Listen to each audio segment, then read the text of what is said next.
What is up, everybody? Brian Mendler back in your life on another edition of the podcast. And I'm really excited today to talk to my good friend, Stephanie Levy. So it's good to see you. We go back a long way. How's your year going so far? It's going. It's been a different year. Our building's being remodeled. So we are in a brand new building. And well, it's not brand new, it's a very old building, but it's new to us. So it's, definitely been different, but it's been great. Last year I was virtual and I'm back face to face. So I'm excited about that. So you have one of the most positive energies of any people that I've ever met. And you've been teaching how long now? 11 years. 11 years. So where does that all come from? Tell me a little bit about yourself. So I kind of always knew I wanted to work with kids. At first, I was trying to decide, do I want to be a doctor, a pediatrician, or, do I want to work with kids and be a teacher? And my dad's a doctor. And when I finally decided that that was what I wanted to do was, to be a teacher, he's like, you realize that's a really big pay difference, right? Yes, I realized that, Dad. But, I just couldn't imagine doing anything else. And I love it. So why? So why couldn't you imagine doing anything else? Like, were you one of those kids that you were growing up? Did you play like dolls? Like, did you line them all up and teach them like you were the teacher? Yes, I did. And I tried to teach my little brother. He wasn't very receptive, but that's okay. I taught my baby dolls. I taught my Barbie dolls. I was always wanting to babysit and, work with kids. My parents sent me to the Boys and Girls Club, the local Boys and Girls Club. And I was still in middle school and, kind of felt like I was too old to be there. And I'll never forget the director, Mr. Frank, who's like, well, why don't I let you help with, the little kids? You can help with like the kindergarten and first grade group. And I was like, okay, sold. So he actually let me go for free. And I just helped with the kindergarten and first grade kids. So 11 years. First of all, how's your class this year? Is it you having a good year? I am. I'm having a really good year. They're good. Super sweet. I'm self-contained this year, so I'm teaching all subjects and instead of being, departmentalized. And that's been really cool because I've been able to just, deepen those relationships with my kids because I have them all day. So it's been a really good year. Are you for that overall? So because I definitely get that question a lot. Like, is it better for kids? Like my kid, my fourth grader switches teachers. My second grader has the same teacher all day. So which you think it's better to have the kids all day? I think that there's probably pros and cons of both. Right. It's been neat for me to have them all day because it's been a while since I have had kids all day. When I taught kindergarten and first grade, I had them all day, and this is my 6th year in 4th grade, and so up until this year, I've been departmentalized. But it's been a good change, and I think it's hard for the teacher to plan, in depth for so many different subjects. It's definitely a lot easier for the teacher to plan for just one subject or 2 subjects. But I definitely have enjoyed it overall. Right. I feel like it's correct. So it's easier to departmentalize for content, but it's better for relationships the other way, right? Correct. So yes. Right, definite double-edged sword. So you sent me a message a couple weeks ago about a kid. Tell that story real quick to everybody. Okay, so I have a kid, and he was just struggling to be motivated that day and struggling to get some work done. And so he comes over and he sits next to me and he's like, so hey, Miss Levy. And I was like, yes. He's like, can I make a deal with you? And I'm like, sure. And in my head, I'm like, what is he about to ask me? What deal does he want to make? And so I'm trying to my wheels are turning so I can be one step ahead. And he's like, so if I work really, really hard and I finish this assignment, and he kind of pauses and I was like, yes. He goes, I mean, really hard. And I'm like, oh gosh, what's coming out now? He said, can you take a selfie with me on my Chromebook so I can put it as my background? And I'm like, yeah, sure. No problem. But that just spoke volumes to me because I guess I was anticipating him to ask for something that, to me would be much more of a bigger deal to him. But that was a really big deal to him. Yeah. And the fact that that's what's hilarious is that he's trying to bribe you to get you to do that. As though you wouldn't have just done that in the first place. Right. This kid thinks I'm my hero. I mean, you obviously are a relationship builder first, right? It's kind of what you do. It's what you're known to do. Has that always been sort of your foundation? Right. Yes. I mean, I think relationships, they always have to come first. And, our school is really, really big about that. We call ourselves an Ohana. And Ohana means family. My dog is walking, I'm sorry. That's all right. Ohana means family, and family means like nobody gets left behind, nobody gets forgotten. And I think that always it comes from the top, and it comes from the top down. And everybody in our building is about relationships first, from the custodians to the bus drivers to the cafeteria employees. We're just all about the kids. What are some things though, like specifically, like that you feel like you do that kind of separates you when it comes to classroom management and behavior, when it comes to relationships? So I think that our school just in general, has the mindset of, let me shut this door. I'm sorry. All right, that's all right. She's got, how many dogs do you have, by the way? 2, and I promise I put them outside, except that's all right. Tornado watch, right? I know. So Stephanie's in Georgia. I'm in Tampa. We both have tornado. We actually have a tornado warning going on right now. I mean, you can possibly see the flashing light outside. It's kind of crazy. Right. So how many dogs? 2 dogs. Oh, did you hear that? There's some thunder. Yeah. Yeah. So I thought about putting them outside, but I was like, well, I really don't want to see one of them go flying off. So 2 dogs. What kind? They're Morkies, so they're half Maltese, half Yorkie. Okay. So, yeah. I have 2 dogs as well. But yes, so. Okay, go on. No, I just forgot what question you asked me. So I think it comes from the top, and instilling that mindset in our teachers. And, I think that it's not necessarily like what sets me apart, but I think our whole school is just really, really good at, keeping that mindset at the forefront of everything that we do.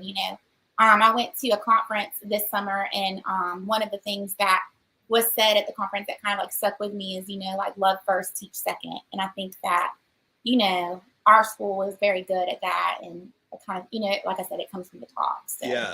Yeah. So, but I've seen what you do, right? Like you do the specifics, you dress up, you do, your classroom, you have all sorts of different activities and things going on. So give me some specifics. Like what are some of your favorite sort of things that people can do? I get that it comes from the top. I totally get that. But what do you do?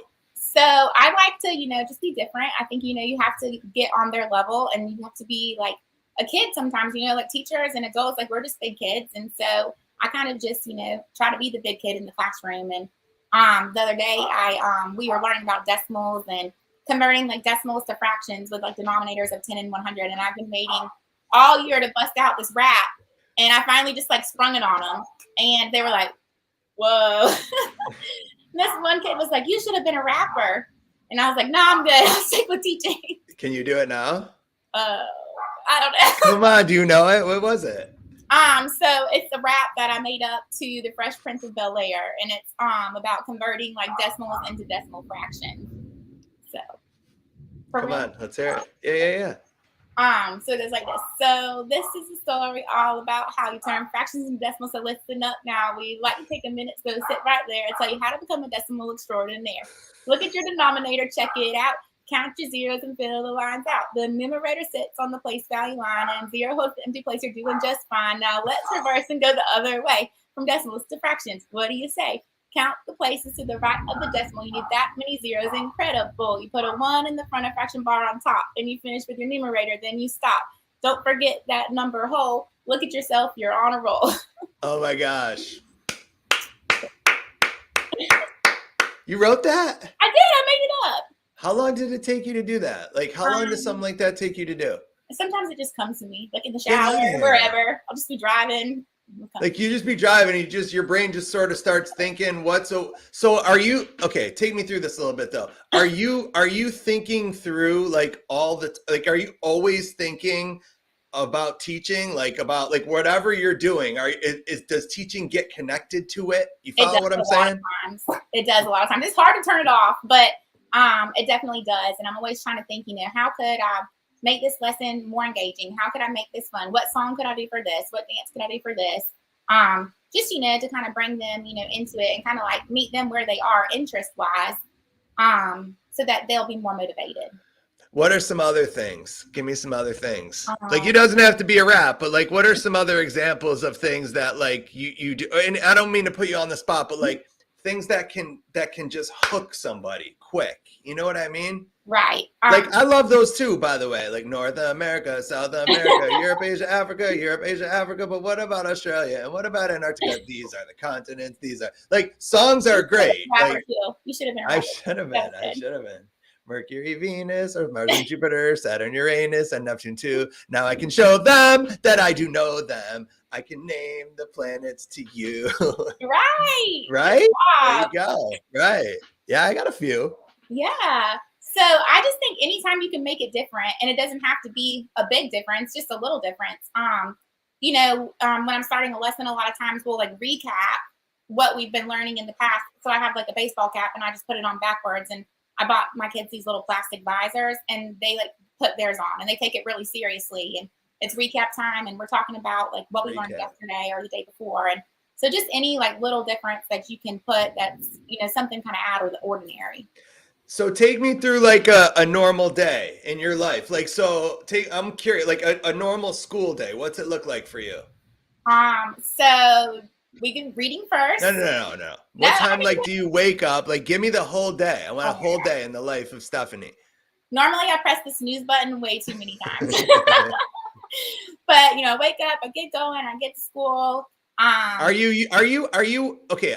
Sorry to interrupt you, but are you like, you always have a positive energy when I see you? Are you always able to be that way? Like, I know you love teaching, but do you ever have days that you're like exhausted and drained and like miserable?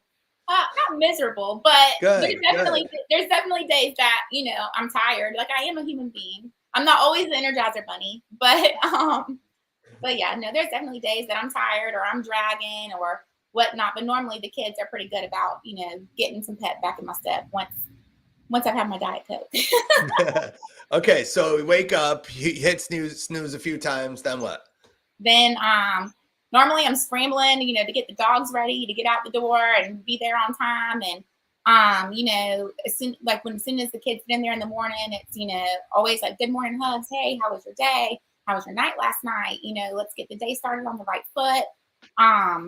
And all of that, just, always trying to like reinforce, those relationships. Are you the first one there? Are you an early bird to school, or are you getting there usually at the last second?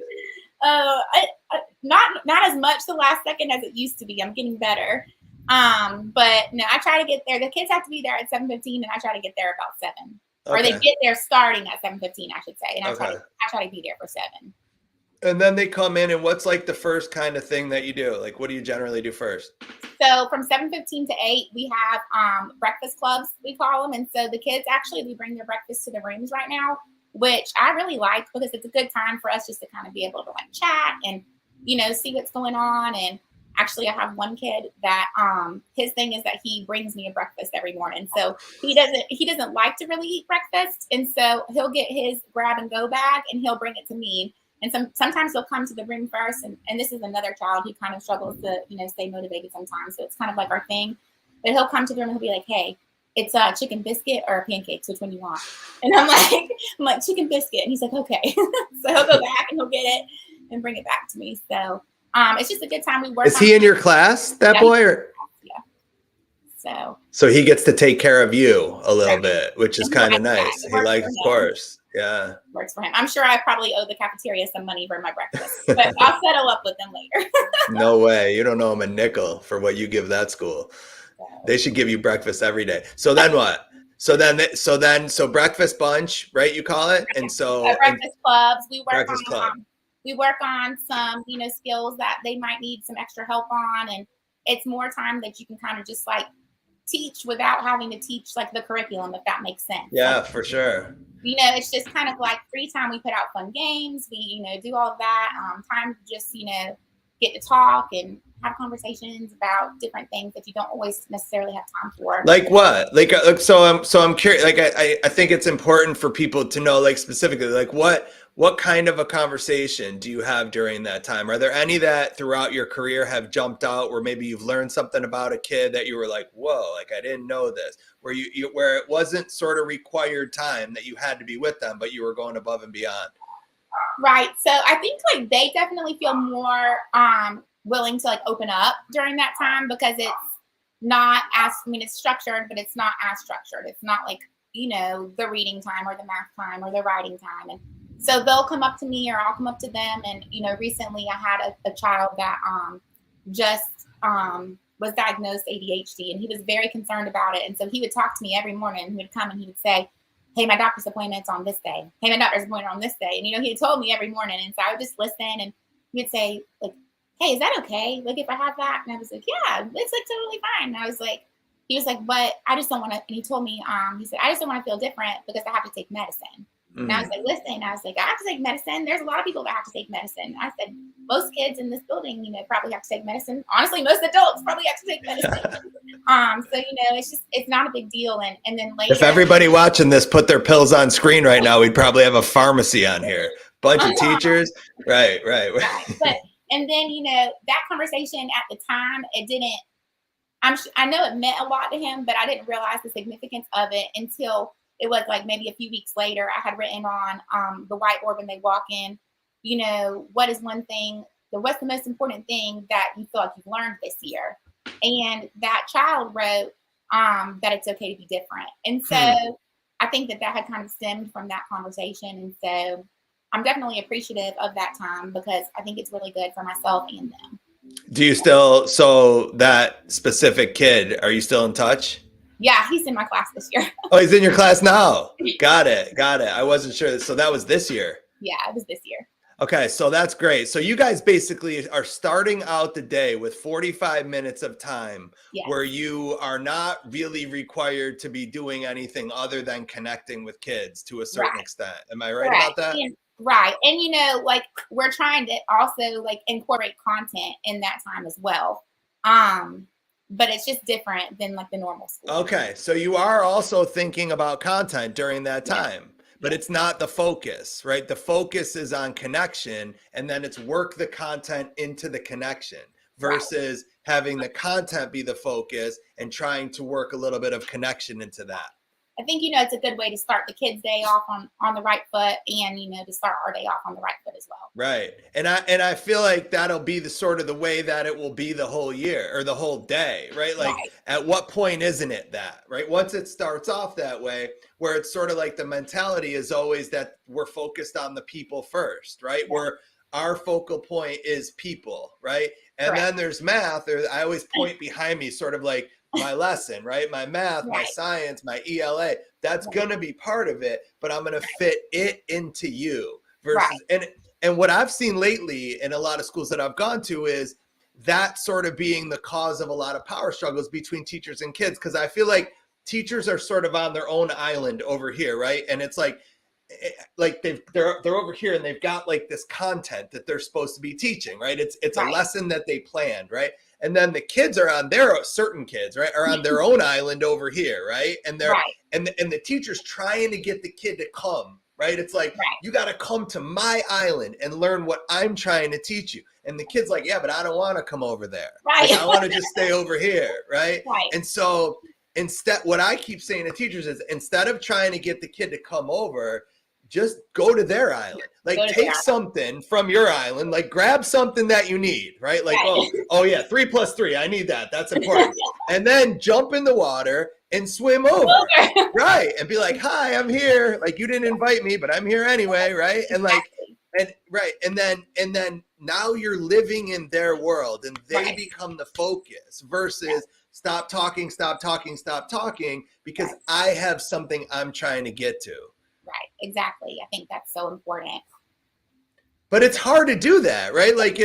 So why don't people do that more? Because that's what I do, right?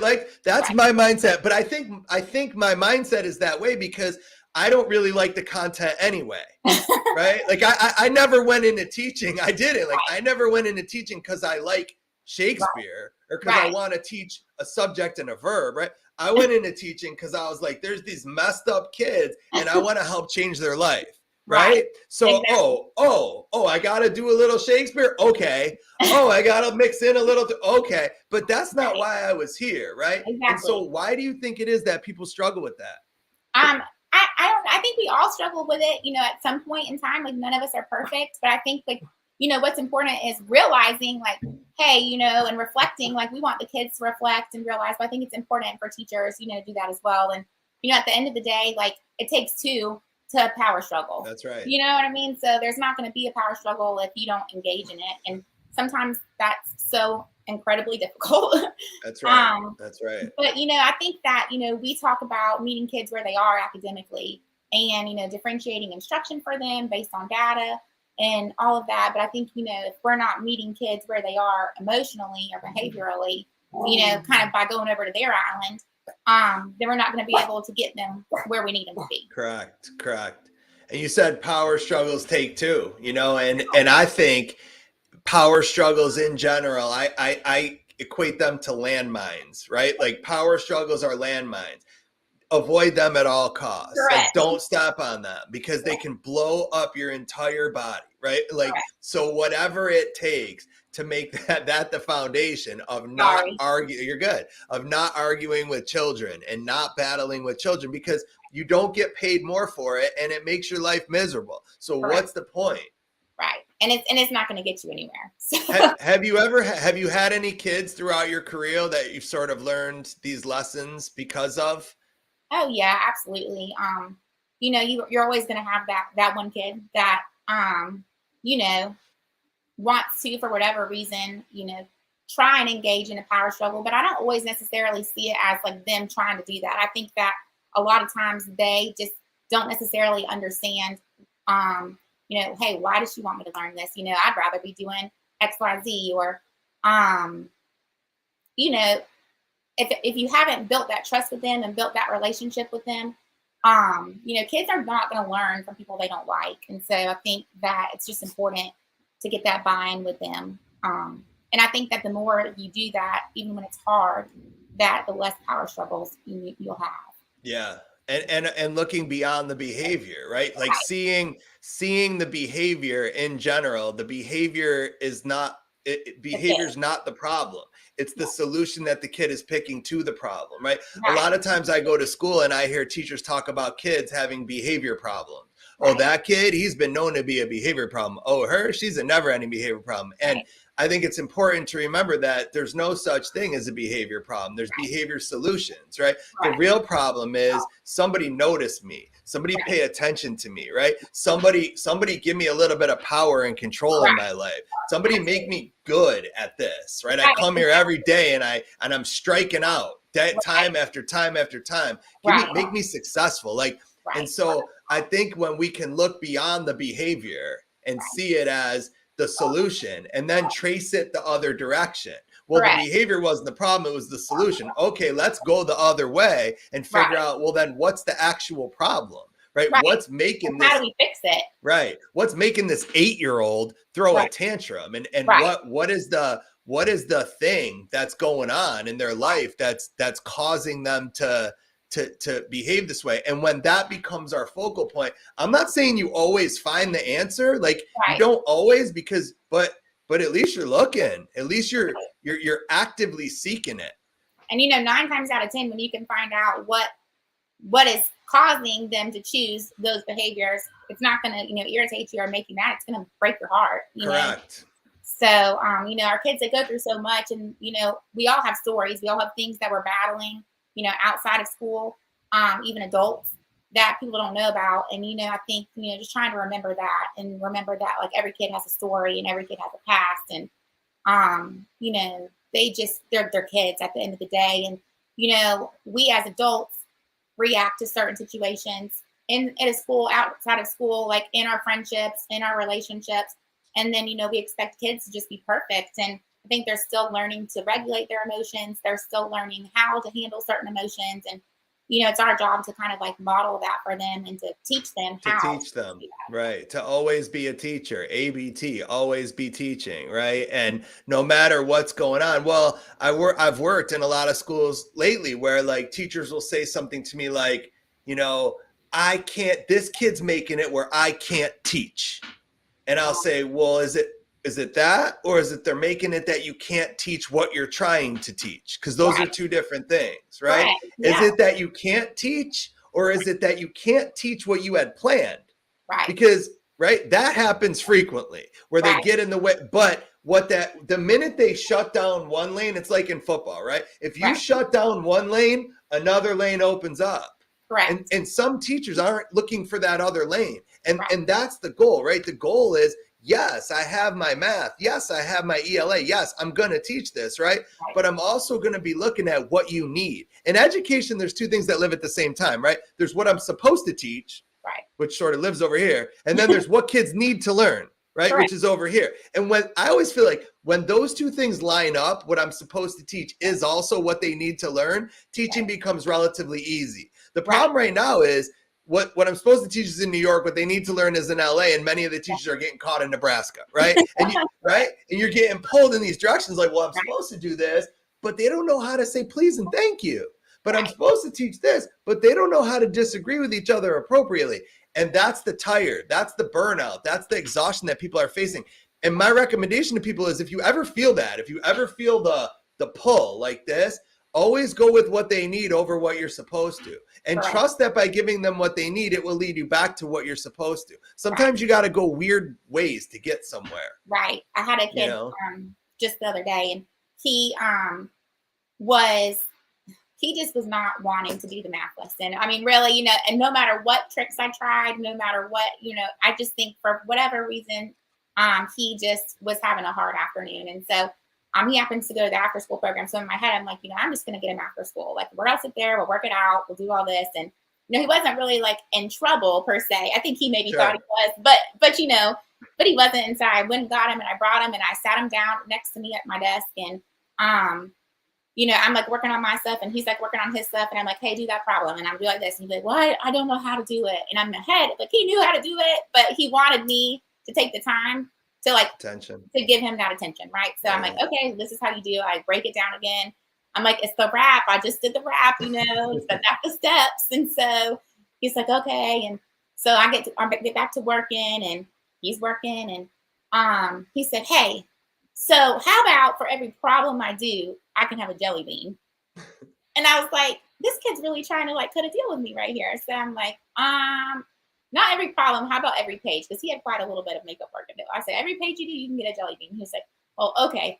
But, some people would maybe, find fault with that. But at the end of the day, we still achieved the purpose. The purpose was, I think he needed a little bit of one-on-one attention. And so he got that, and it was positive attention, and he got the work done, and he learned skills. So Right.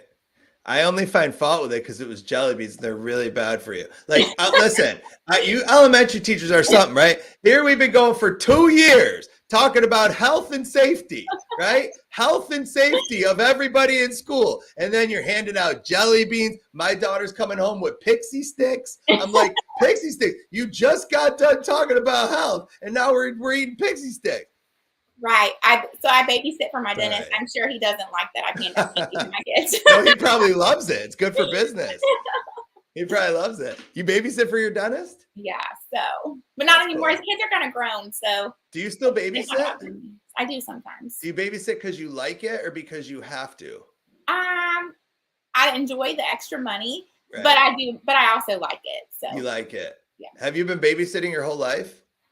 Pretty much. Yeah. Yeah. So you've basically been a kid-centered person your whole life. Like were you one of those people, you were a babysitter, and then you probably were I'm just stereotyping, camp counselor maybe, or right? And this was the path. Right. It went from babysitter to nanny. A lot of people in our town, they have nannies for the summer. And so, you're with that one family the whole summer. What town are you in?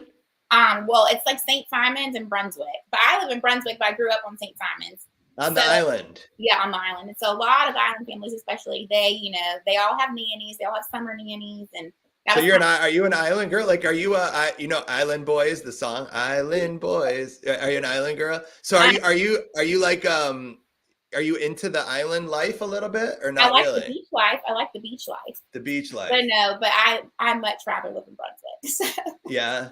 Yeah. By the way, did you win Teacher of the Year in Georgia? Not in Georgia. I won at my school and then in my county. And then how far did you get in the state? I don't know. They never told me, so I didn't make it to the top 10 or anything like that. How was that? How was that for you, winning that? Were you happy with that? Was it something that made you feel good? I mean, because I've talked to people who have won awards like that, and it hasn't done that for them. It was a really humbling experience, like I will say, because, I definitely think that I work with like so many amazing Right. people. And, like at the time I had only been teaching for 5 years. And so, to be like recognized in that capacity, it did make me feel good, but it also made me feel like, I gotta keep my game stepped up, like to Yeah. win that at like year 5, I can't slack. But it was neat. It was a very rewarding experience. What happened? What'd they do for you? So do you want to know about the process? Yeah, I know. I wanted whatever you want to tell me. Okay, so The highlights. well, it was really neat the day I found out I had made it to the top 5 for the county. So my principal and my assistant principal and somebody from downtown that works in HR, they came in and they told me in front of all of my kids that I had made it to the top 5. And by the way, how many schools are in your county? I think 16. 16 schools. Including middle school and high school. I could be wrong on that number. Right. I think it's 16. But we have 10 elementary schools. And so that was just really neat. And then from that point, you have interviews you have to do, and they come in and they do observations and whatnot. And so at the time I was teaching first grade, right? So I needed these kids. I was like, I hope they're behaving. Like when these people come in, right? So I kind of like pitched it to them. I was like, hey, guess what? If I'm in the running, for teacher of the year, that means you're in the running for students of the year. And, we really got to make sure you win that. And so the kids did great, and they were so awesome, and they were so supportive throughout all of it. And I think that was kind of the neatest part of it, was getting to go through that with that group of kids. And did your colleagues nominate you? At the school level, yes, Yeah. it's colleague nominated. That's cool. That's and great. then from then on out, it goes to where it's more a panel of judges Sure. as you get higher up. But it was really neat. And then the night that I won, the first thing I did was I went to Party City and I got them like little trophies and put Student of the Year on, and I gave it to them the next day. So you made it all about them. Was there anything that year that was special that you feel like that you did special, or that was like, something that jumps out that was different? Or No. were you just being you? I was just being me, really. I can't think of anything, that year that really jumps out at me. But it was a really neat group of kids, and that was my last year that I was in first grade. It was before I came to 4th grade, and we just had like really neat relationships, and so I was glad to be able to go through it with them. Do you like 4th better than 1st, or are you good either place? At the end of the day, I think I'm good either place, but I prefer the 4th graders. Wow. They're just a little bit more independent, it's a little bit easier to kind of like get on their level, and they're older, so you can joke around with them. There's just different things you can do with them that you can't necessarily do with the 1st graders, and then the content in and of itself is just so different from 4th grade to 1st grade. But it's just really neat, by the time they still want to be loved. They still want, which, I think every kid wants to be loved. They still want to hug you. They still want to tell you you're the best teacher ever, and, write you all those little kid cute notes. And, but they're just developing their own little personalities. And so you're kind of getting to see them as they're really starting to kind of grow up, and they're reaching the end of elementary school or getting ready to go to middle school after 5th grade. And so it's just really neat. They invite you to their dance recitals, to their soccer games. Just this week, I got 2 invitations to a birthday party that's next weekend. So I got to go to one and then go to the other. So do you try to go to as much stuff as you can? I do. I try to, especially if they invite me. I really try to go to it. So I think it's important for them. And I think that, it allows me to be able to see them in a different aspect and in a different light, and, building those relationships, not only with them, but with their families, their parents and their siblings. So I know I talked to you a lot during the pandemic, and you were you were amazing with me, right? I was having a hard time with my son's teacher, right? I talked about this many times, and I had the tale of 2 teachers in my house when the pandemic hit.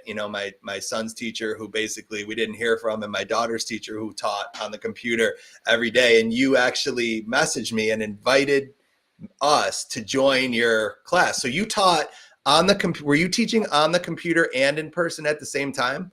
So when we first originally shut down for COVID back in March of 2020, we were kind of like, everything was pretty much shut down in our county, and we were teaching from home. But then the next year, we went back face to face. Our county did.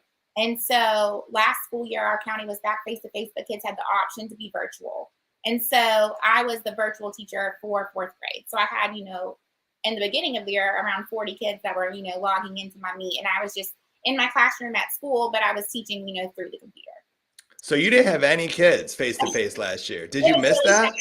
Yeah, I missed it horribly. Did you sign up for that, or was that just something that they needed? It was just something that they needed. The need needed to be filled, and so I just agreed to do it, and I learned a lot through that. I was going to ask you that. So what is something that you kind of learned that you've really taken back with you this year? I think that well, one, I learned, I think there's so much, negativity like right now in education, but really when you get it kind of taken away from you per se, I think you realize, how good it is. Like these kids, and like we want human connection just as much as the kids want human connection. And so for me, not being able to have that, per se all day long, like that was hard, when the kids next door were having their little face-to-face class and the kids across the hall were having their face-to-face class. And, I'm sitting here like, hey, turn your camera on. Hey, right. unmute your mic. But, that it just made me appreciate it, so much more.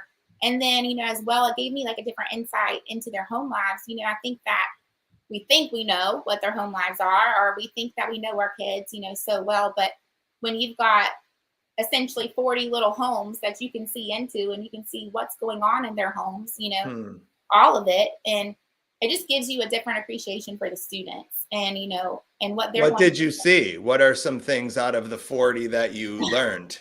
It was mostly all good things, but, you just get to see their routines, like whose parents are sitting maybe right next to them, helping them, and whose parents are, having to work from a different, they're also working from home. So maybe they didn't have the time to sit right there with their kids, like they probably wish they could have. You see the kids who are, learning from their bed, and, the ones that are sitting there at their desk. And it just gives you like a lot of different insights into, their motivations and all of that. Just their siblings, all their siblings would always be like saving in the camera. Right. You get to know the families real well, real fast. Yes. Right. I knew all the siblings' names. The siblings would always be on trying to say hi to me. And but it was neat, and I'm grateful that I have that experience. I don't know that I would want to do it again, but yeah. But I'm glad to have had it. So. Yeah. Well, I mean, it was incredible to watch, like what was capable to be done, right? Like what is now able to be done remotely is an incredible phenomenon. And I feel like we had to almost be thrown into that in order to really kind of see it and embrace it. And, I told you, and I was all over social media with it, my daughter's kindergarten teacher at the time. I mean, she was the first one. She was on Zoom before I knew what Zoom was. I didn't know. She was the person who was like, here's what Zoom is, here's how you get on it, and here's what I'm going to be doing on it.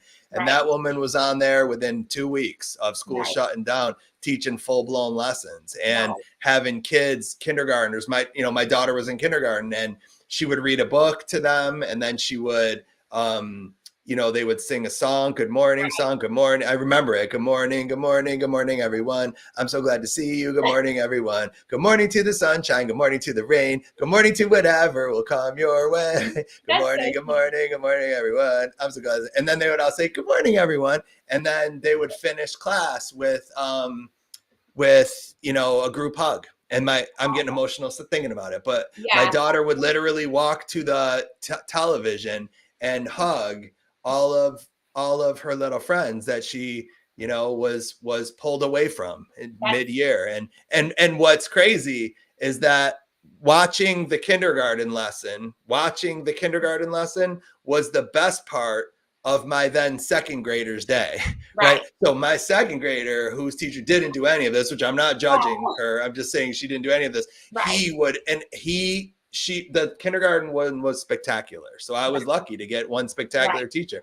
But he would sit there, like you just said, right? And so next thing you know, he's on camera all the time. And it became like a family. And then other brothers and sisters were on there. And it was really neat. Like it was a different kind of relationship building for sure, like different kind. Absolutely. But you learn that it could still be done.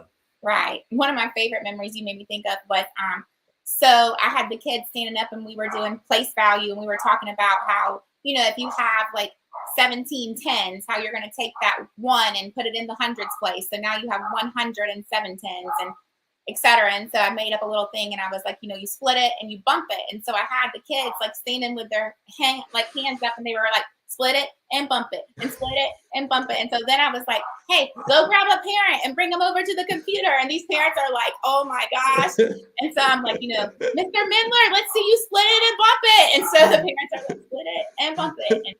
But I would try to bring the parents in when I could, because I think, like you said, like a lot of the parents don't get to see what goes on when they're learning in a typical year. And so, I would like to think it was neat for them as well. It was neat. It was neat from the parent perspective to really see, because you used to, the way it was before that was my kids would come home from school and I would say, how was school? And they would say fine or boring or fun. Like, right. Correct. And like now I knew exactly what was going on and what they were doing and what they were learning and the effort, right? That's what I kept saying about my daughter's teacher. Like I'm not expecting people to be great. I'm expecting people to try, right? And the effort that she was putting in on a daily basis to trying to continue to educate, my daughter was a spectacular thing to watch. And I understand why many teachers didn't want to do that job. It's a hard job. I mean, your lessons are on display. Yeah. Legit on display. We used to watch my daughter's teacher on our flat screen TV that we watch football on Sundays. I mean, literally it was on, your instruction was on the big screen every day. And it's like, that's a little bit of pressure if you're not sure what you're doing, Right. Yeah, I definitely was a little bit intimidated by that at first, because I, would worry about, what would the parents think about this or what would the parents think about that? And at the end of the day, they are just happy to have somebody there, like showing love to their kids and trying to teach their kids, because, COVID was such a just uncharted territory for everybody. And were you able to do, I know some teachers did, like some online teachers did some meetups with kids. Were you able to do any of that? Like, did you guys go to like a park, or like sometimes they did? I saw some people do that. No, we didn't. We weren't able to have any like this past year. Unfortunately, it just kind of didn't really lend itself to that. But that would have been a great idea though. Your dog is the whole time. So mine is the same way. No, it's good. It's all right. Is it she? It's him. It's a boy, and I don't know what he's barking at. But if I close the door, then he'll claw at the door to get back in. So he loves you. Oh, he loves you. Yeah. Do you bring? Are you a pet person in your classroom as well? Do you bring? I'm not saying necessarily bring them in, but do you bring pets into the mix? Well, so funny story. I decided that I would get the kids a fish. We got 2 fish, and they were glow in the dark fish. So I got the glow tank. This was right after, I think maybe Thanksgiving break or Christmas break, one or the other. And so I got the tank and the glow fish, and I spent all this money on making it so cute and exciting and you name it and whatever. And so I was going to surprise the kids that morning with it. And so I put them in there over the weekend. I come in Monday morning, and thank goodness I had gotten there early, and they were both dead. I was like, what the heck? Oh, no. So I get the fish. I feel like this is everybody's fish story too. Like the fish comes, you're dead, and they're dead. Out. I hide them. I'm like, this is not good. And so So wait, this is the day after you got them? Yeah, it was like the next day. Right. Because clearly I can't keep fish alive. So the kids are like, oh my gosh, where's the fish? And I'm like, I'm getting them later. And my principal had already seen the fish, right? So she knew I had them because I had sent her a picture or whatnot. And so she comes in that morning. She comes in every morning. She says good morning to every single class in the whole school, and pops in and says good morning to all the kids. And so I guess it was like she was on our pit stop, right? So she gets there and she goes over to the tank. She's like, where's the fish? And I'm like, they're still at PetSmart. Like, don't tell them they died. And she's like, oh, okay. Then I text her. I'm like, hey, by the way, they died. Can I go get some more during my planning?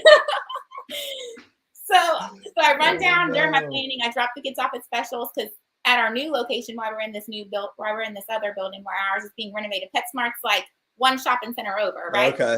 So I go and I get these 2 more fish, and I bring them back and I put them in, and the kids are so excited. And then the next day they were dead. No way.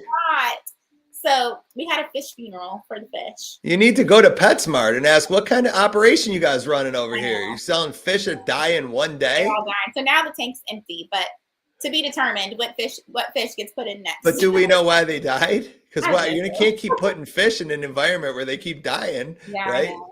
It's kind You of have no sad. idea? No idea. No clue. Are you gonna find out? Maybe. Well, you I'll can't try. put new fish in if you don't find out why they're dying first, I know. right? It's kind of traumatizing for my kids. Right. You might want to go with a new animal. Yeah. I mean, I tried to convince my principal to let me bring the dog, but she said I couldn't.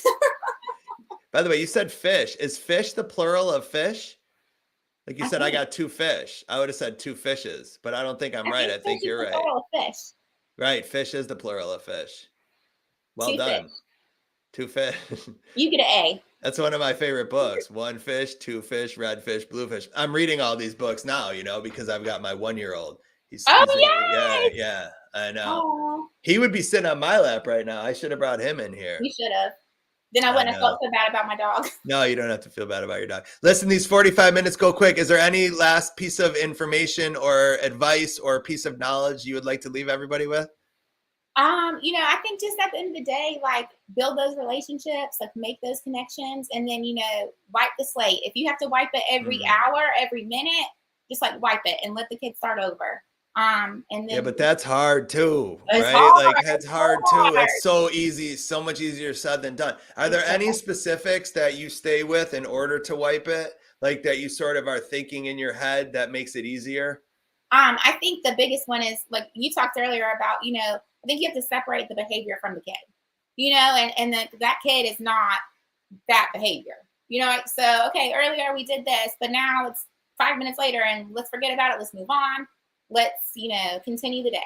Like you have the choice to make the day better. So let's do it. One of my favorite bullet points that I use in my workshops is, when I talk about retraining the brain, right? Retrain your brain. And one of my favorite lines is retrain your brain to feel sad for a kid instead of getting mad at a kid. And like when we get mad at people, we often react and respond very differently than what we do when we feel sad for them. And the truth is, when we hear about a kid's story or about a kid's world or about what a kid's dealing with, we usually end up there anyway. Right. Usually you're like annoyed, and then a counselor, administrator, psychologist, they're like, well, did you know this? And did you know that? And then you're no, actually, no, nobody told me. No, I feel terrible. Exactly. Well, you're there anyway. Go nonstop. Take the nonstop flight to SAD 4 and operate from that as your position. And I think when we do that, we see the whole situation differently. Right. I agree. Cool. Yeah. All right, Steph, listen, it was super fun. Thank you so much for being a part of this. You're one of my favorite people, and I mean that. The education world needs you. We love you, and thank you for what you do. Thank you so much for having me and for having Murphy. Bye, Murphy. Bye, everybody. Thank you all. Hope you enjoyed. Don't forget to share, rate, subscribe, review, download. I'll be back with you same time in 2 weeks. Until then, I say peace. Peace I'm out. Here.